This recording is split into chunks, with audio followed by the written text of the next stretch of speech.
My best friend is utterly convinced that women are repelled by his future success, but the truth is, they're repelled by him. I've known Ben since we were teenagers, thrown together by our mothers who have been friends since college. Ben, now 26, is intellectually brilliant. He graduated top of his class in his online engineering program and is now completing his master's degree, also remotely. He has a formidable career ahead of him, there's no doubt. But his life, outside of academic accolades, is a desolate landscape. He was homeschooled his entire life, his world consisting of his parents, his grandparents, and me. His social circle was, and remains, a tight, elderly loop. He's never had a girlfriend, never been on a date that progressed to a second, and is, by his own bitter admission, still a virgin. The core of the problem is a profound social deficiency. He never learned the unspoken rules of interaction with peers. His conversational models are his grandparents and their friends, so he speaks with a formality that is utterly alien to anyone our age. He doesn't understand slang, pop culture, memes, or the simple, light-hearted banter that forms the bedrock of early attraction. When he tries to talk to a woman, it's like watching a diplomat from a bygone era attempt to negotiate a peace treaty with a party of revelers. It's a catastrophic mismatch. His family, worried about his isolation, started introducing him to nice girls from their church and community back in 2020. It became a pattern, a flurry of hope, a single, painfully awkward meeting, and then a quiet, firm rejection. At first, I was his sympathetic confidant, listening to his complaints about how shallow women were, how they couldn't see the solid, stable man he was becoming. But after the 5th, 6th, 10th identical outcome, my sympathy began to curdle into frustration. I started hearing the same feedback from women, relayed through mutual acquaintances, or sometimes even directly to me. He's nice, but he's just so boring. I felt like I was having tea with my great-uncle. He didn't ask me a single question about myself.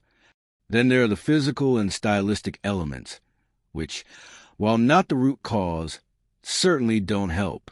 Ben is about 5 feet 3 inches and has the slender, almost fragile build of a preteen boy. He possesses virtually no physical strength. I've seen him struggle to open a jar of pickles.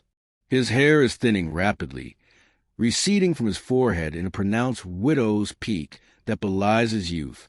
I've tried gently to suggest he could take control of the things he can change. I'm a regular at the gym and have invited him countless times to join me, not to become a bodybuilder, but just to build some base-level confidence and physical presence. He came once, struggled with the empty barbell, and never returned, declaring it a vain and pointless pursuit. His fashion sense is a time capsule from the 1950s. He wears pleated dress slacks, button-down shirts meticulously tucked in, and polished leather loafers every single day. I asked him once why he doesn't wear jeans and a hoodie like a normal person in their 20s. He looked at me with genuine confusion and said, "I am a professional. I must present myself as one at all times." I tried to explain that a software engineer, even a brilliant one, isn't expected to dress like a bank manager on a Saturday, but he was unmoved. He believes his attire commands respect. In reality, it commands distance. The final, crushing piece of the puzzle is his personality, or rather, the stark absence of one. On the few double dates I managed to orchestrate, he is a statue. He answers questions in monosyllables or launches into a detailed monologue about the thermodynamic efficiency of a new processor he's studying. He doesn't ask questions. He doesn't tell jokes. He doesn't flirt. The air around him becomes heavy with awkwardness. The women, to their credit, try. They ask about his hobbies, his favorite movies, his travel dreams. His answers are always the same. My work is my hobby. I don't watch films, they're a waste of time. I have no desire to travel, it's disruptive. I've also noticed a pervasive timidity in him. When we're out in the city, he flinches at loud noises, eyes strangers with suspicion, and dismisses any suggestion of an activity that isn't sedate and predictable. Going to a concert? Too loud and crowded. A sports bar for the game? Full of drunken louts. An escape room? A childish waste of money. His world is small, quiet, and safe, and he seems to believe that any woman should be thrilled to be invited into it. The breaking point came last week. He was on another one of his tirades, complaining that the latest woman he met was clearly only interested in tattooed losers with motorcycles, because she rejected him after one coffee. He was spiraling, muttering about how women only want bad boys and can't appreciate a man with a future. I'd had enough. The years of gentle hints, the gym invitations of fashion advice, the attempted introductions. It all coalesced into a moment of brutal clarity. Ben, I said, cutting him off. She didn't reject you because you're a future engineer. She rejected you because you're a dork. The word hung in the air, simple and devastating. He stared at me, his mouth slightly agape. What did you say? I said you're a dork. And I don't care, because I'm your friend. But women aren't looking for a walking, talking resume. They want someone who is fun, who is interesting, who they can have a conversation with that doesn't feel like a doctoral defense. You refuse to work on your appearance. You have the personality of a dial-up modem, and you're scared of your own shadow. That's why you can't get a date. It has nothing to do with your career. His face flushed a deep, mottled red. You're picking on me, he stammered. You're making fun of my upbringing, my life. You know I wasn't socialized like you were. You're holding it against me. I am not, I said, my voice low and firm. Your past explains why you are the way you are. It doesn't excuse you refusing to change when someone who cares about you is telling you the honest truth.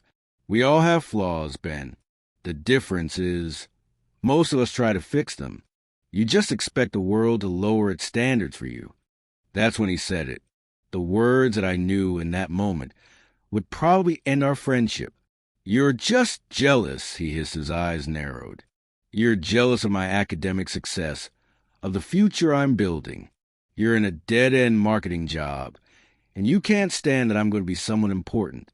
These women are the problem, not me. If they're too stupid to see my worth, then they're not good enough for me.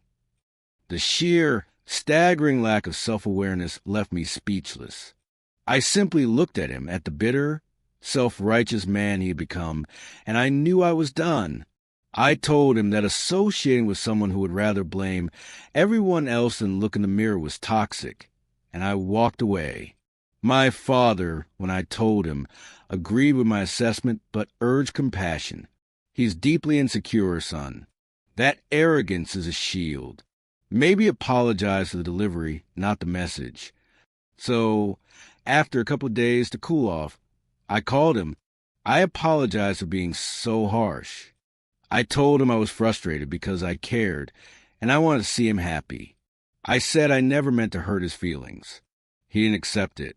Instead, he told me that I was on a path to mediocrity, and that he, as a future intellectual and engineering leader, deserved my unwavering respect. He said that by criticizing him, I had shown I didn't recognize his inherent value.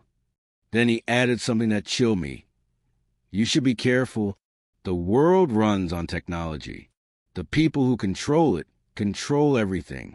You might need a man like me one day, and I won't forget this disrespect. It was a threat veiled in grandiosity. I assured him that jealousy had nothing to do with it, but if that was a narrative he needed to cling to, then our friendship was indeed over. I was the only real friend he had, and I had just severed the tie. I felt profound sadness, but also a clear-headed certainty. You cannot help someone who is determined to live in a fantasy world. In a completely separate matter, my life was about to be shattered from another direction. I had always considered my marriage to Clara to be a strong one. We were partners, a team. We had built a life together in our modest suburban home, a life that revolved around our two young daughters, Lily, age 4, and Mia, age 2. We were both busy. I was a project manager at a design firm, and she was a mid-level administrator at a local college. But we were a unit, or so I believed. A few months ago, after a series of car break-ins on our street, I installed a simple security camera above our front door. It was a pragmatic decision for peace of mind. It never once crossed my mind that it would become a tool for investigating my own wife. The incident that started it all was deceptively small. Clara came home from work one Tuesday evening, slightly later than usual. She dropped her bag by the door, kissed my cheek, and mentioned offhandedly that the bus had been stuck in traffic. I nodded absently while helping Mia with her dinner. It was a completely normal interaction. The next day, I was checking the camera's feed to see if a delivery had arrived. I scrolled back to the previous evening and watched Clara's arrival. The footage was clear. She walked up the path, but then she paused, turned back toward the street, and gave a warm, familiar smile and a small wave. A car, a dark blue sedan, was visible pulling away. It wasn't a bus. It wasn't an Uber idling at the curb. It was a private car, and her gesture was one of easy, comfortable familiarity. A cold knot tightened in my stomach. That evening, after the girls were in bed, I casually brought it up. "Hey, did you end up taking an Uber home last night? I thought you said the bus." She was scrolling on her phone on the sofa. No, it was the bus. Why? I was just looking at the door cam footage to see if the Amazon guy came, and I saw you get dropped off by a car. Her scrolling stopped. I saw a flicker of something alarm cross her face before it was quickly replaced by a mass of confusion. "Oh, right. I'm so tired. I'm getting my days mixed up. Yeah, it was an Uber. The bus app said there was a delay, so I just grabbed one." It was a plausible story. But the smile, the wave, do you usually wave at Uber drivers like that? I asked, trying to keep my tone light, conversational. Like you're saying goodbye to a friend? The air in the room changed. The casual atmosphere evaporated, replaced by a thick, tense silence. She put her phone down. "What are you implying, David?" "I'm not implying anything. I'm just asking a question. The footage shows you being dropped off by a car. You said it was a bus, then you said it was an Uber. I'm just trying to get a straight story." She let out a short, exasperated sigh. "Fine. It was a co-worker. Okay? Robert. We were working late on the accreditation project, and he offered me a ride home since it was on his way. I didn't tell you because I knew you'd overreact and make a big deal out of nothing. The shift from bus to Uber to co-worker was like a series of seismic shocks. So you lied about it?" "I didn't lie. I just omitted. I was tired and didn't want to get into a whole thing." Her defensiveness was a red flag waving frantically. "Is this the first time he's given you a ride?" "Yes," she said a little too quickly. Something in her eyes told me she wasn't being truthful. The feeling of wrongness was now a constant, dull roar in my ears. I decided to drop it for the moment, but I couldn't let it go. The seed of doubt had been planted, and it was sprouting thorns. Later that night, while Clara slept, I went to my home office and opened the camera's cloud storage. The system kept a rolling 30-day archive. My heart pounding, I began to scan through the footage in the past few weeks, focusing on the timestamps around Clara's return from work. What I found made me feel physically ill. The dark blue sedan was not a one-time occurrence. I found it dropping her off 2, sometimes 3 times a week. I expanded my search to the mornings. On days when I left early for work, the same car would pull up and Clara would get in. This wasn't a sporadic favor from a colleague. This was a routine, a ritual. I felt the foundation of my life crack. The next day, I confronted her with the evidence. I was calm, but my hands were trembling. "Clara," I looked at the camera history. "Robert has been dropping you off multiple times a week for at least a month. He picks you up in the mornings, too. This isn't a one-time thing. Why did you lie? She looked like a trapped animal. Her eyes widened, and the color drained from her face. "You've been spying on me," she shot back, her voice rising in pitch. "That's insane, David. You're being paranoid and controlling." "I'm not spying. The camera is there for security. I'm using it to see the truth you're deliberately hiding from me. Why the secrecy? Why all the lies?" We argued for what felt like an hour. She cycled through excuses. It was convenient. She didn't think it was a big deal. She was trying to be eco-friendly. I was making her feel like a prisoner. Finally, under the weight of the irrefutable footage, her posture slumped. "Okay, fine. It's been happening more often. I should have told you. I see how it looks. It's weird. I get it." It was a half admission, an acknowledgement of the weirdness, but not of the intent. I looked her dead in the eye. "Clara, I need you to be honest with me. Is there anything going on with this man? Anything at all?" Her denial was swift and vehement. "No. God, no, David. How can you even think that? I love you. I would never cheat on you. He's just a friend, a co-worker. That's it. We have always had an open phone policy, a symbol of our trust. I'd never felt the need to invade her privacy until that moment. "Let me see your phone," I said. To my surprise, she handed it over without hesitation. "Go ahead. See for yourself." I spent the next 20 minutes combing through her messages. I found her chat with Robert. The messages were bland, work-related. "Meeting at 10. Did you send the file?" "Running 5 minutes late." Nothing incriminating. No flirting, no secret plans. I checked her other messaging apps, her photos, her call log. Nothing.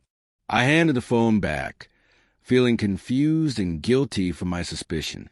"Okay," I said. "I'm sorry. It all looks really bad." She accepted my apology, and we had a strained, quiet evening. But the trust was broken.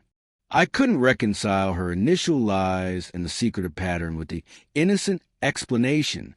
My mind kept working, picking at the loose threads. And then I noticed something else. From the very day of our first confrontation, the blue sedan completely disappeared from our street. No more pickups. No more drop-offs. It was as if Robert had vanished. This, to me, was the most damning evidence of all. It meant she had told him. She had warned him that I was suspicious. A truly innocent person would have perhaps felt awkward and stopped the rides, but they wouldn't have needed to create a perfect, immediate blackout. They might have even said, "Hey, my husband noticed the rides. Let's just be transparent about it." This was a coordinated retreat. For the next few days, I moved through my life like a ghost. I played with my daughters. I went to work. I talked to Clara, but a part of me was detached, observing, waiting. She wasn't acting distant. She wasn't guarding her phone. There were no other classic signs of infidelity. But the gnawing feeling in my gut was relentless. I decided I had to know for sure. The not knowing was a special kind of torture. The following Tuesday, Clara had a later start. I went through our normal morning routine, left for work, and dropped the girls at daycare.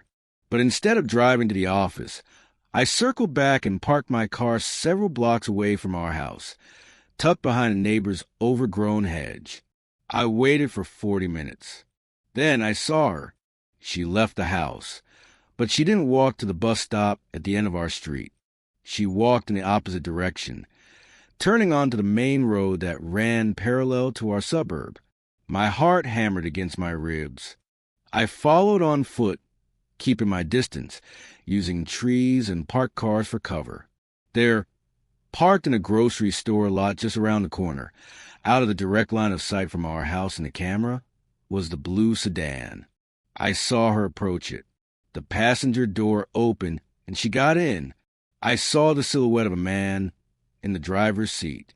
The car pulled out into traffic, and drove away. I stood there on the sidewalk, the world swimming around me, the last, fragile hope that this was all a terrible misunderstanding evaporated. This was deliberate. This was clandestine. My wife was actively collaborating with another man to conceal their interactions from her husband. A faithful partner does not do this. The act of walking around a corner to be picked up was an admission of guilt more powerful than any words. I was heartbroken, but the heartbreak was quickly being eclipsed by a cold, focused rage. I knew then that I couldn't confront her yet. I needed proof of what was actually happening during these secret rides. I needed to see the nature of their relationship with my own eyes. I hired a private investigator that afternoon. I gave him Clara's work address, a description of her in the car, and the basic facts. He was a quiet, professional man who asked no judgmental questions. 2 days later, he called me. "Mr. Evans, I have your update. Today, your wife left her office at 12:15 p.m. with the subject, a male approximately 40 years old. They walked to his vehicle and drove to a casual dining restaurant about a mile away. They got takeout, then drove to the parking lot of the regional park on the east side. They remained in the vehicle for approximately 45 minutes. My throat was so tight I could barely speak. And their interaction was intimate. They were kissing extensively. It was clearly a romantic encounter. I thanked him, my voice a hollow monotone, and hung up. The confirmation was a physical blow. I felt the air leave my lungs. I wanted to know, but now that I knew, the pain was absolute, a raw, screaming wound in my soul. The next day, I did it myself. I called in sick to work, and I waited outside her office building. I needed to see it for myself, to burn the image into my mind so I could never be gaslit into doubting it again. Just after noon, she emerged laughing with a man I assumed was Robert. He was tall with salt and pepper hair, dressed in a crisp shirt. They looked comfortable together, at ease.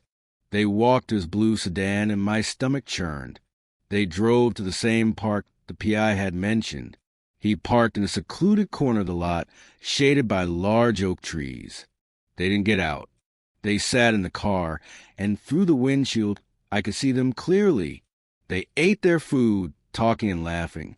Then he leaned over and they kissed. It wasn't a peck. It was a long, passionate, involved make-out session, like teenagers stealing time away from the world. I took out my phone, my hand shaking uncontrollably, and I recorded it. The video was shaky, but it was unmistakable. I watched the woman I loved, the mother of my children, betray me with a casual, practiced intimacy. The sense of loss was profound. I wasn't just losing my wife. I was losing the future I had imagined for our family, for our daughters. The security and stability I had worked so hard to build were an illusion. Some primal part of me wanted to storm the car, to drag him out and beat him to a pulp. But the image of Lily and Mia's faces flashed in my mind. I couldn't do anything that would risk my ability to be their father. My rage was shackled by my love for them. I drove home in a trance. The house, our home, now felt like a museum of a life that was over. Clara was still at work, oblivious. The silence was deafening. I didn't confront her. I followed the cold, logical path forward. I contacted 3 of the most recommended divorce attorneys in the city and scheduled consultations for the following day. I would choose one and follow their instructions to the letter.